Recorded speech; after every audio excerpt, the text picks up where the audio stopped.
శివ నీదు మహిమ ఎన్నటికీ తెలియదాయే, సాంబ శివ నీదు మహిమ ఎన్నటికీ తెలియదాయే. హర హర శివ శివ, హర హర శివ శివ.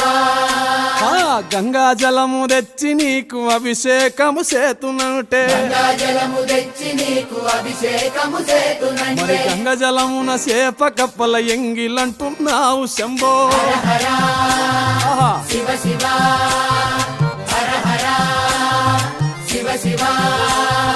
సాంబ శివ నీదు మహిమ ఎన్నటికీ తెలియదాయే, హర హర శివ శివ. ఆవు పాలు తెచ్చి నీకు అర్పితము చేతునంటే, ఆవు పాలు తెచ్చి నీకు అర్పితము చేతునంటే. ఆవు పాలన లేక దూడల ఎంగిలంటున్నావు శంభో. ఓహో శివ శివ, గట్టిగా హర